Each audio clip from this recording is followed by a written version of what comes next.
So, hi guys. Yeah, dear Schindelhauer dealers, warm welcome to this year's Schindelhauer dealer bike training. Yeah, a challenging year is behind us as well as ahead of us. Bicycle mobility is absolutely in the spotlight and has also contributed to overcoming the corona pandemic, especially in the urban environment. And the pandemic itself will, to find a positive aspect, also make a lasting contribution to the mobility turnaround and accelerated. We think so. The bicycle is undoubtedly an important part of this. So together with you, we are also performing an important socio-political service, namely getting more people onto bicycles. That just said, despite all the difficulties that the current situation brings for our business. By the way, if you are new to this and don't know me yet, I'm Martin, CEO of Schindelhauer Bikes and one of the 4 founders. But let's get more specific. What can you expect today? We will start with a session on organization and sales topic with me. And afterwards, Jörg will guide you through our product range and focus on innovations. Then we will have a Q&A block. If you want to ask any questions, please feel free to ask them in between. There should be a button, I would say, on the top right corner, depends on your device, and you will see this sign there. And we will sift around through the questions and collect and publish them, and we'll respond to them, of course, and also mostly in the Q&A block. Also, for your information, you're muted and we cannot see you. If you get disconnected, just try to come back in afterwards.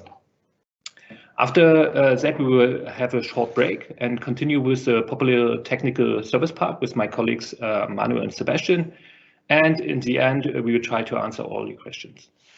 You're of course welcome to take notes, but we will also post presentations and also the video recordings on the B2B portal as soon as possible. And just to mention it, you don't have to be worried if we stand here so near each by each other together without a mask. We are all freshly negative. Yeah. Okay, a very warm welcome also from my side. My name is Jörg Schindelhauer. I'm also one of the founders of Schindelhauer Bikes. I'm mainly responsible for the product management. I have also a lot of touch points within the company due to that. Almost every area in the company, like design, sourcing, supply chain, production, and as well as marketing and sales. So I have many hats, as you can see. I would also like to say it's very sad that we are not able to see each other in person. For us, this is also a very new and a bit strange situation, talking into a camera and not looking into a nice audience. We always enjoyed, of course, chatting with you during the event and hope we can do this in the future again. We're really looking forward. Today I will guide you through the latest updates on the product side. As Martin already mentioned, the bicycle became more and more important for people as a serious mode of transport, especially in cities. And I'm glad to show you how our bikes and e-bikes can contribute to this exciting development. Another point I would like to say, unfortunately, we have no idea who's actually attending this event because Teams doesn't have this functionality. So please be so kind and put your name and the name of your shop into the Q&A section so we can see that you participate, because we also want to provide certificates, printed certificates we would like to send you in any case, like in the past events. Yeah, so please type your name and shop name so that we can see that you attended and you deserve a certificate. The order of our dealer training sessions have also changed a little bit to previous years. In the past, we always started with the exciting product part, but since we and also you are faced with so many challenges right now, Martin will start and will update you on how we are going to tackle the tough situation, and on the supply chain side, and also how we want to make sales operations smoother, especially in these difficult times. So this is our main focus right now within the company, and this should also be reflected in the training too, we think. So Martin's going to start now. Okay, enough talking. Please enjoy the 2021 dealer training. Martin, it's your turn. Thanks, Jörg. Yeah, first I would like to say a few words about Schindelhauer bikes, especially for the new dealers. And also our team has grown a bit and new colleagues have joined us. Then we go through what is certainly a central topic. What's about the delivery situation, the productions and the supply chain in general. We are in the process of improving our information tools and also introducing a new tool that will help us all. Schindler on a nutshell, Schindler belt-driven since day one. We've been around for 11 years now. Our company was founded by Jörg, Manuel, Stefan, and me in Magdeburg. You can see us four in the top right picture. And we are currently a team of 23 people. Our range of bicycles and e-bikes, depends how we count, includes 70 main models.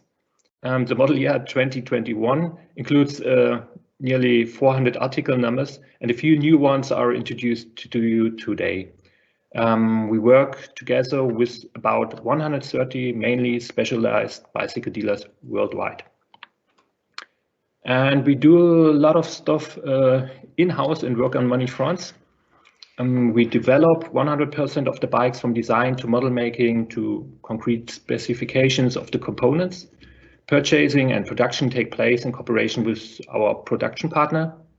The custom production is done here in Berlin. Sales, marketing, and support processes are also handled by us. Then we have on the same building, on the ground floor is also the Schindelhauer workshop. You can see here Sebastian on the left picture, who builds the custom bikes with his colleagues, primarily the Wilhelm and the Ludwig 14 models.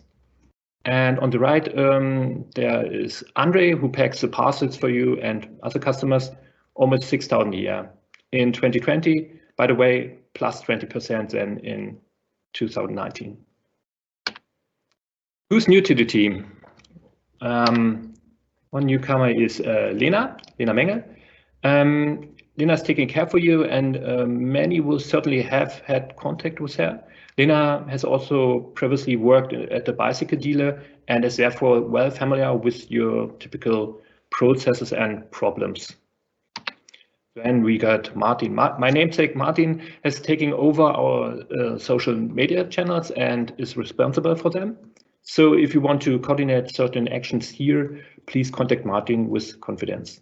Martin is also a photographer. If you need photo material, for example, for print products in higher resolutions, we can also provide that. And we got Konrad. Konrad already joined us last May and works in the workshop team as a mechanic and also doing service things. And we got Klaus.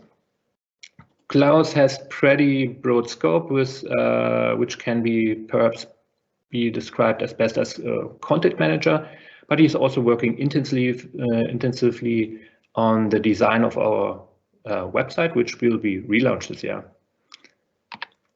And there are more newcomers. In addition, there are new colleagues who may not come into contact with you directly, I would say, but it shows well where we have to expand our team. Of course, Sebastian, as a supply chain manager, is currently very busy with the current situation in procurement and production. And with David, who works as a web developer, we would like to focus even more pushing the digital projects. So now this very important topic, the delivery situation. Clearly said, the situation is tough. We're fighting this on several fronts. There are always announcements from our suppliers that productions and deliveries are delayed. Unfortunately, this does not always happen proactively. That's why we constantly gathering information and dealing with it. We draw conclusions and try to reschedule with reduced negative effects. However, this is also really very complex, and I have to say, and our power is also quite, kind of limited. In the medium term, that's for sure, we are locked kind of locked in and dependent on our suppliers. But what's important to us is that we want to keep the effects transparent for you as dealers and inform you as early as possible when something is delayed. We know that the current display in the B2B portal is kind of suboptimal, especially for dealers who really have a lot of bikes on order with us, all the long PDF list. That's why we will improve this with a new tool called Stock Connect, which I will talk about again in a moment. In short term, Corona itself, of course, is also a burden for lower possible output in production, maybe not, but due to illness or protective actions. And maybe you heard about it or read about it. Logistics are also strongly affected right now with global dislocations. You may have heard about the lack of containers in the right places and also the multiplications of freight rates. In medium term, we are also confronted with extremely long lead times, which have increased by factor 5 in some cases. You can see here some examples, really bad. This means that we have to plan extremely far ahead and very specifically down to article number level in a really early stage. We are already planning for 2023. On the other hand, we don't know for sure what the demand will be. Of course, we have a lot of bikes on order at the moment, but how robustly they can be scaled or interpolated over a longer period of time is very uncertain. In general, we assume that last year there was a strong surge in demand. This year will be also special effects, we think so, but the following years will be experience kind of normalization with certainly still possible growth, but not that exorbitant in the overall market. So kind figure like that curve. That's why we're building 80% more this year than last year and the same number of units in 2022 as this year. And for 2023, we are planning a little less, but still on a higher level. Depending on the course of the season, we still have some scope to make some adjustments, especially for 2023, of course. And also your dealers are also faced, of course, with a challenge of looking further and planning ahead. So I would like to encourage you to order the models from us early on, at least your basic models that you're very sure about. I would suggest observing the spring and then gradually placing orders even for the first half of 2022. In general, there is a danger of ordering too much. This takes place not in bad intent, I would say, but out of optimism, but this can lead to a blocking situation. Therefore, we will keep an eye on the ratio of sales in the last 365 days and what bikes are in open orders, also in relation to the current planning horizon for sure. So open orders, actually up to 50 bikes are no problem at all. But above that, we make sure that this ratio does not exceed 200% of the sales in 365 days. So we will observe that and get in contact with you if this should happen. And then we maybe reserve the right to reject a new order or not confirm a new order. But always in discussion with you. There are, of course, plausible exceptions, such as you are a new dealer with us or you are expanding your range of Schindelhauer products. Maybe go step back to the quantity planning on our part. I give you a rough idea of how we plan and on what basis to assure you that we also proceed very professional here, hope so. Our underlying data model is quite complex. There are many dimensions as model groups, models, sizes, colors, production groups, which are also dependent on each other and which we define. For the concrete model characteristics, we go what we call the model master as the main planning level, which here would be, for example, Ludwig 859 LPR.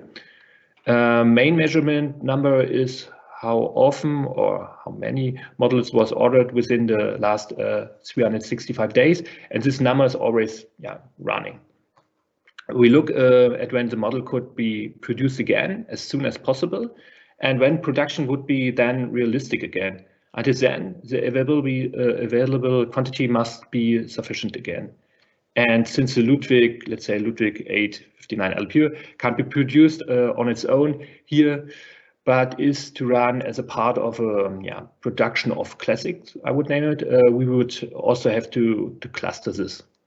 We are only able to start rescheduling after the Corona leap last year, as I would like to call it. In our case, it was the week after Easter, roughly. From that week on, things took off and we started to expand the planning just 3 weeks later.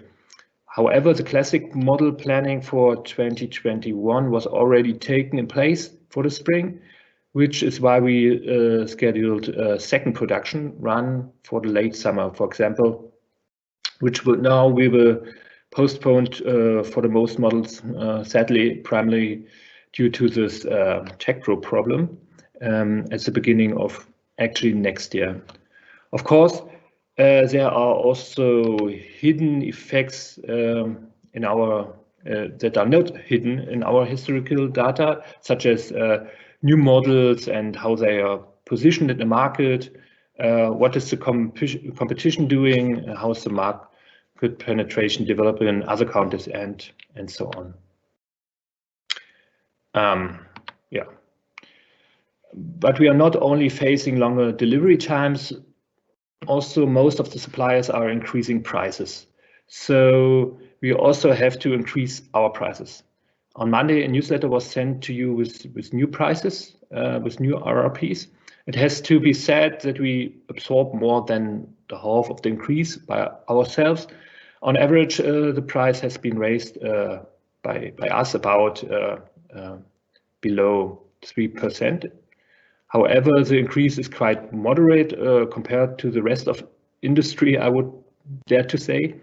And moreover, we have not increased our prices for 4 years now.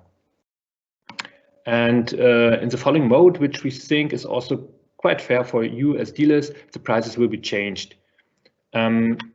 Everything to apply immediately to new orders, and everything which is already ordered, everything delivered until the 30th of June will keep the old prices, and everything delivered from 1st of July this year will receive the new price.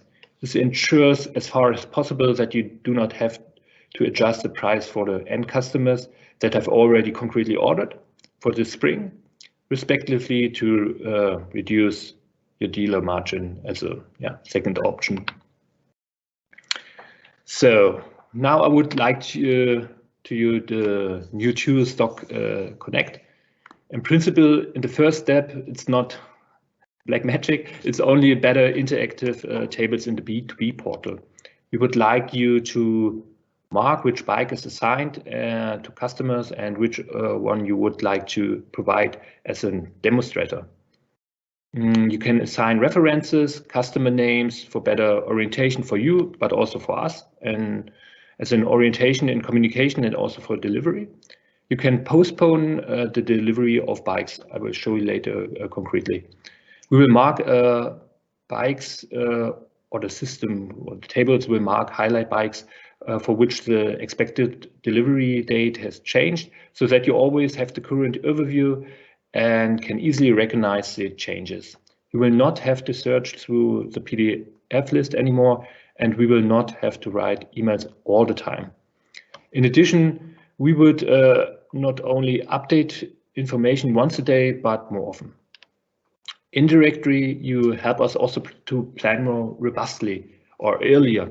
At the moment, we see almost only your ordered quantities, mostly without reference because you ordered so early and in the long run. because this is also not easy to handle. Therefore, we have a little orientation regarding what's already sold by you to the customer.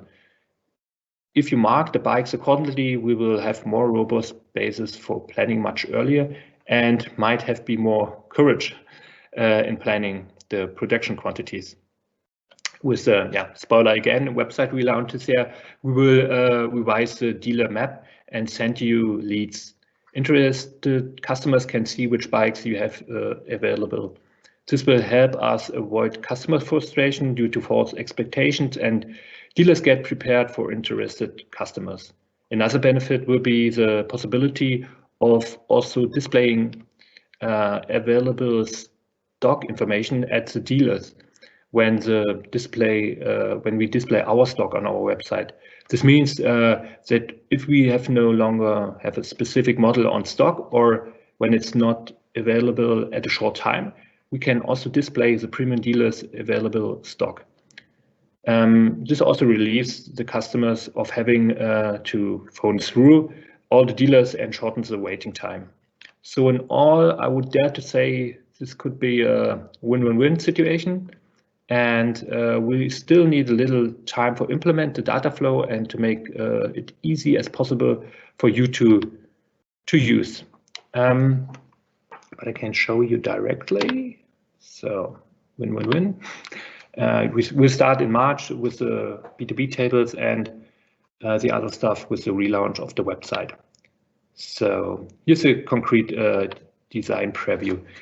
Actually, this is a target design of the new website. At the start, it will be launched in the style of the current B2B tables.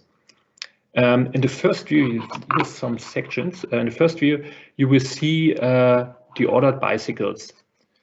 Here are all bicycles displayed separately, and you can enter specific information about each of them. You can define a customer reference or move the desired delivery date. This helps us enormously for orientation during delivery and saves time and avoids incorrect deliveries. When the bike are delivered, they can be found in the second section, stocked here.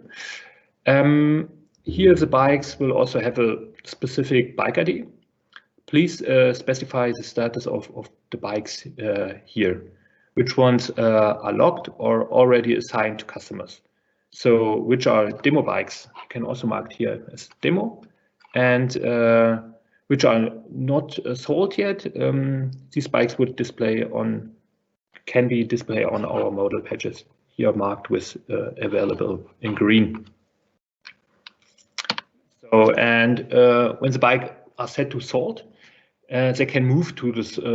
They are moved to the sold tab. When the bikes have been delivered, you can archive them. This is the next one. But you can also, archiving can also be undone.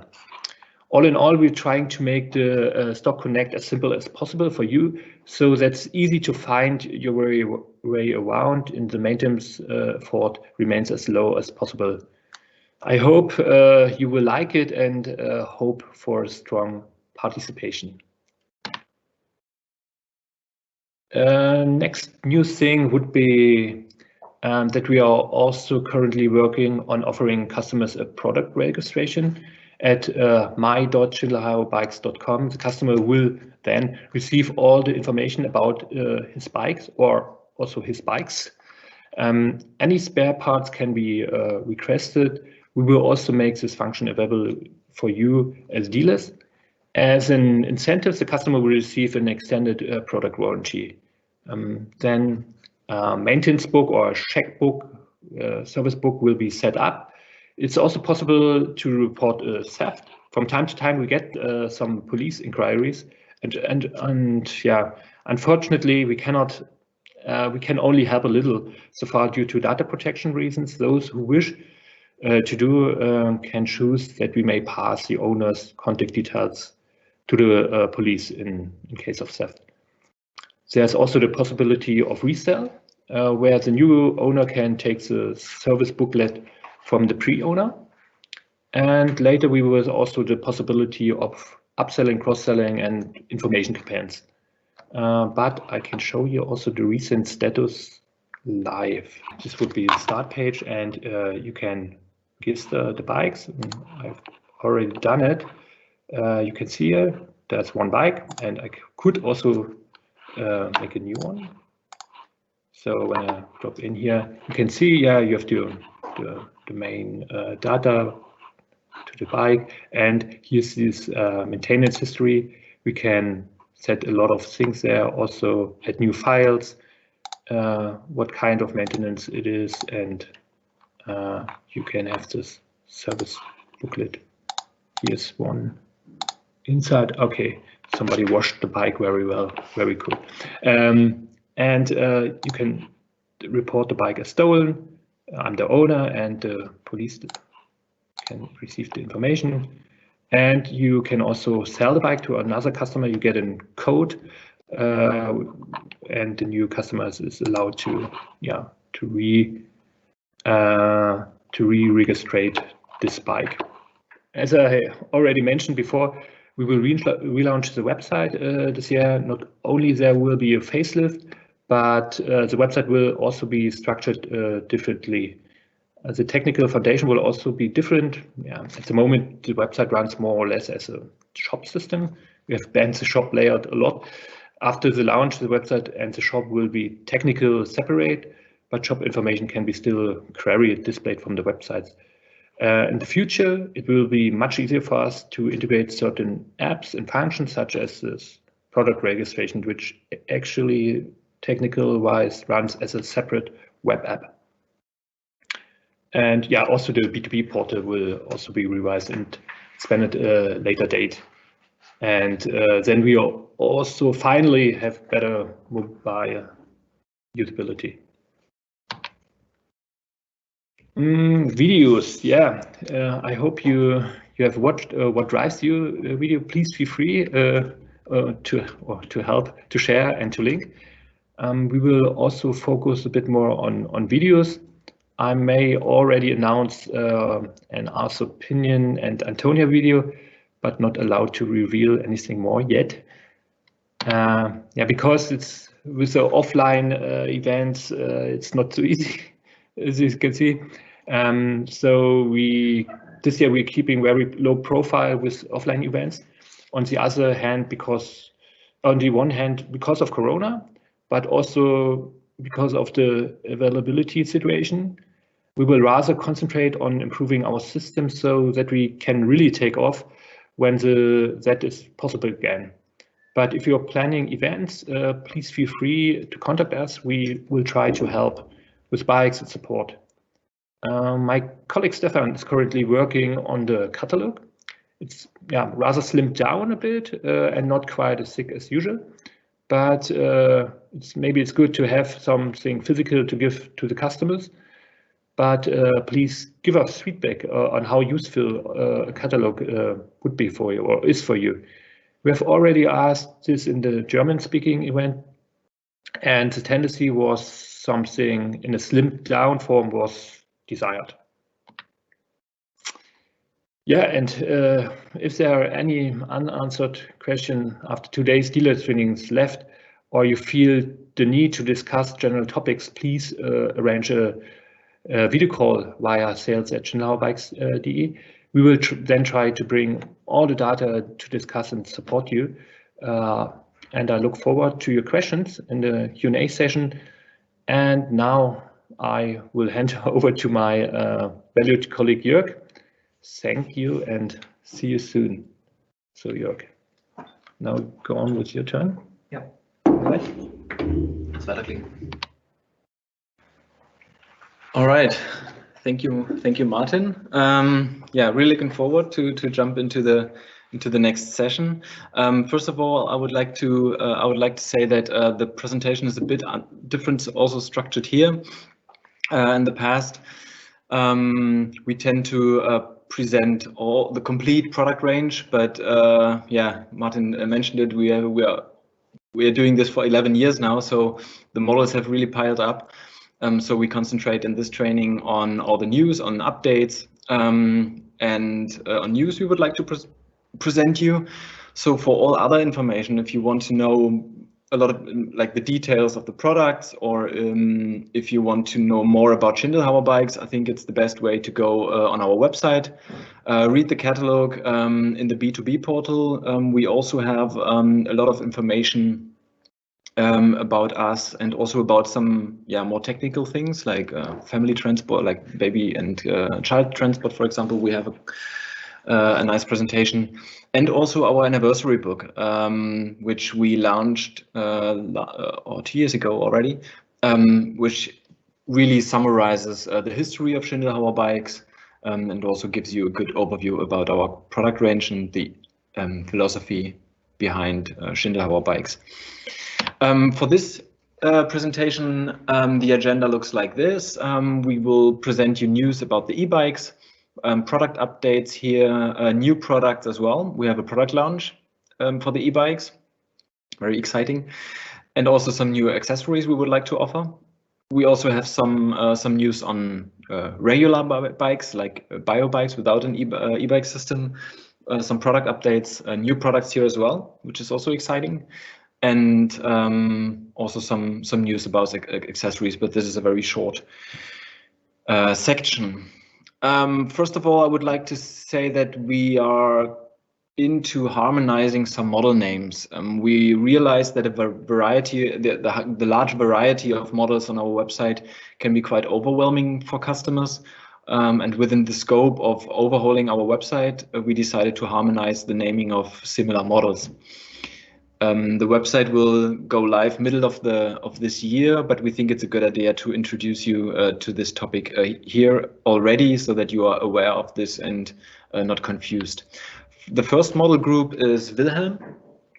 So Wilhelm in the future will be the family for Wilhelm P line, C line, and Wilhelm 1, which is a new bike I would like to present later, and also Ludwig 14. So this is one group now, and this is the custom line group. So these bikes are assembled here in Berlin, made on order, and they are all under the family Wilhelm. The other group is Heinrich. Heinrich will include Heinrich Enviolo, Oscar, and Oscar Performance. So this is basically our Bosch line, and will harmonized under the roof of Heinrich. For the transition, the article numbers will remain as they are right now. So only the model names on the website will change. So please don't wonder when you receive order confirmations.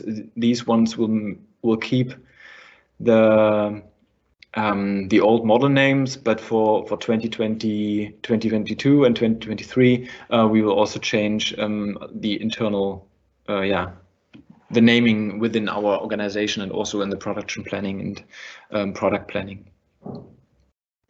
So we jump into the news of e-bikes. We start with Mahle, because we have some really exciting news.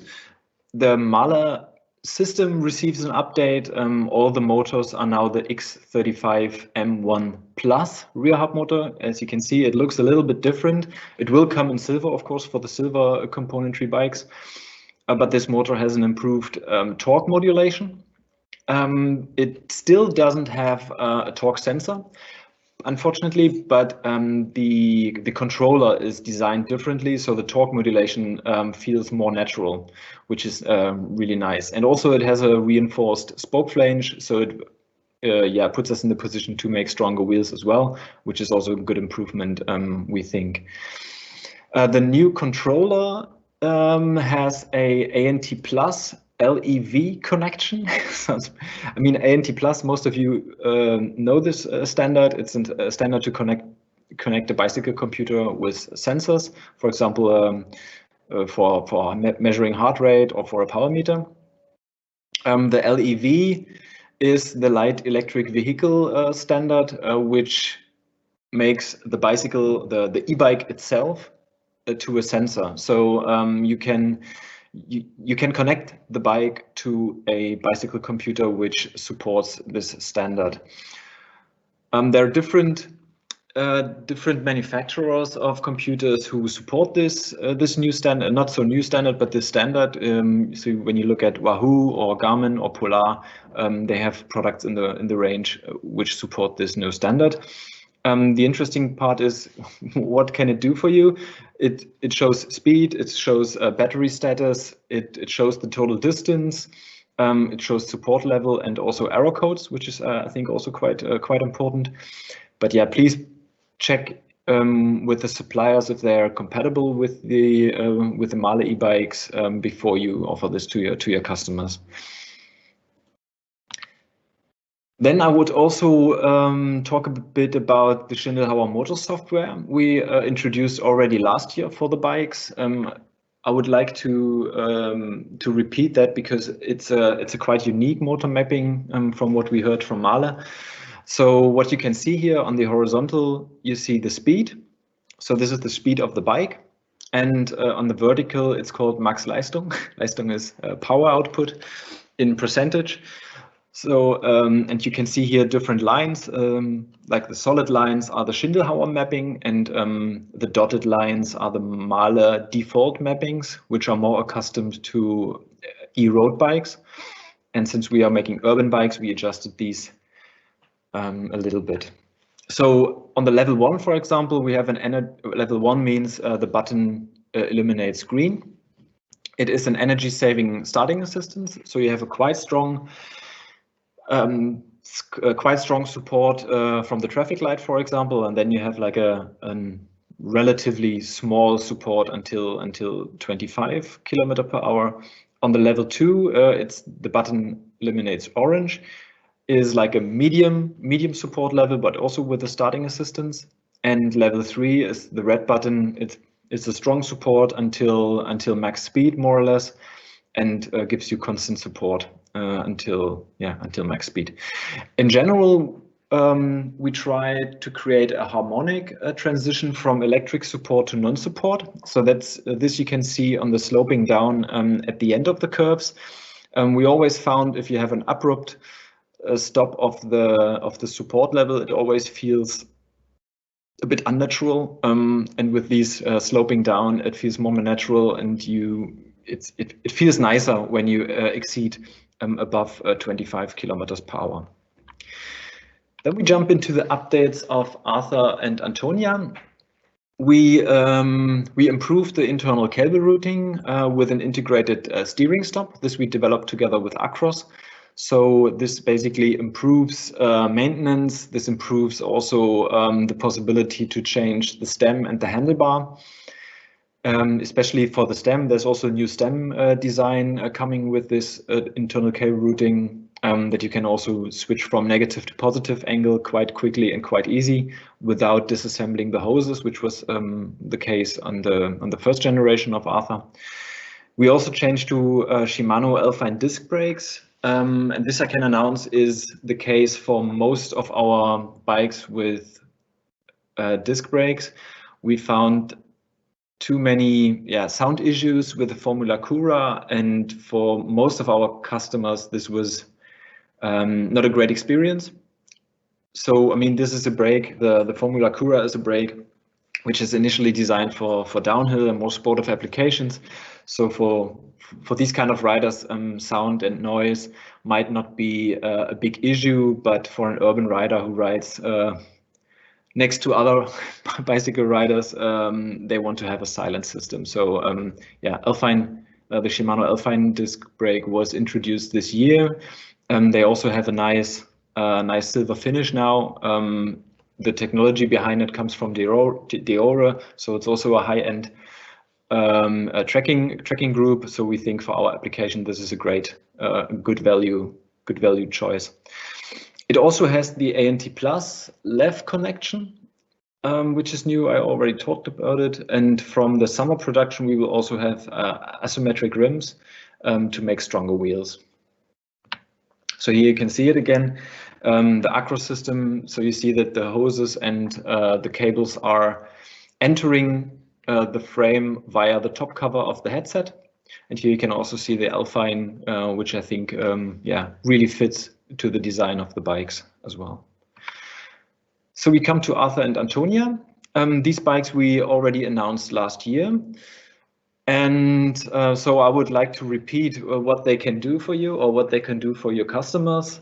Basically, the riding position is very similar to Friedrich, so there's definitely a similarity. It comes with a pinion C-line 6 and 9 speed. In the beginning, we actually only wanted to introduce it as a 6-speed, but after the dealer training last year, we received the response from a lot of dealers who would prefer also to have a 9-speed to give an option to the customer, and we listened to that, and made these two options available. Also, hydraulic disc brakes from Shimano, the Alpine group. You have a classic Schindelhauer signature, of course, integrated light skin lighting system, front and rear, internal cable routing, Kurana mudguards come with a bike as standard equipment, and kickstand and rear carrier are optional, but are also available. The weight is at 15.7 kilograms for the 6-speed. For the 6-speed version, I think this is a super lightweight e-bike, which gives, I think, especially for people who want to ride an e-bike in urban cities where they have to carry the bike upstairs to their apartment, I think this is a great value and a great option.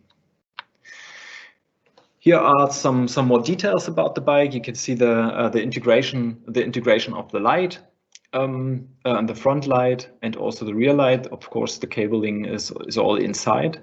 You can also see the sleek silhouette of the bike, and the brake caliper integration you already know from other bikes is really looking nice here as well. For Antonia, we have very similar updates, obviously. So the riding position is similar to Frida. Here I have to say that the handlebar also is different from Friedrich. For Frida, we choose a handlebar which has a little bit more rise and a bit more back sweep. So the riding position is a bit more upright for the ladies. And the pinion C-line is only available with a 9-speed. Here we don't have the option. Okay, so here you can also see the details again. Here you can also see that the handlebar looks slightly different. Also the silhouette is quite visible. We introduced new colors for these 3 models for the single speed single speed Arthur and Antonia. So for Arthur single speed, we will add garnet red as an additional color. Arthur 6-speed and 9-speed will receive cream white as an additional color to the already existent midnight blue, and Antonia receives an additional color, silt green. And I think this also gives you more options for your customers. The delivery will already be from the August production in summer. Order date will be announced very soon. So you can also see here that we have still some aces to also offer you some additional bikes, even though our availability looks a bit scary right now. Now we come to the accessories.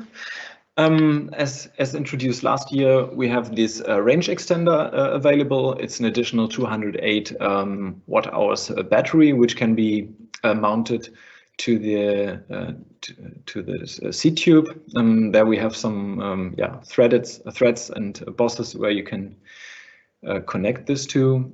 Prices at 579 euros. Unfortunately, it doesn't work on Antonia. We don't have the mounts for this, and also we don't have the space for this due to the frame design, which is a bit unfortunate. And also, I'm not sure if you had this experience. We had some compatibility issues in the past with the current Arthurs of the first generation. This can be fixed very easy by a firmware update. So if this is necessary, please contact the Mahle service, or you can also contact us, and we can send out a firmware update cable with a USB key with a new firmware, and then this just plug and play, put it in, and then the update works automatically. Another interesting accessory is the Mahle Pulsar 1 wireless display. This can become handy for customers who miss a proper display. I mean, we actually want to buy the bikes as simple as possible, so we only have the iWalk button, which is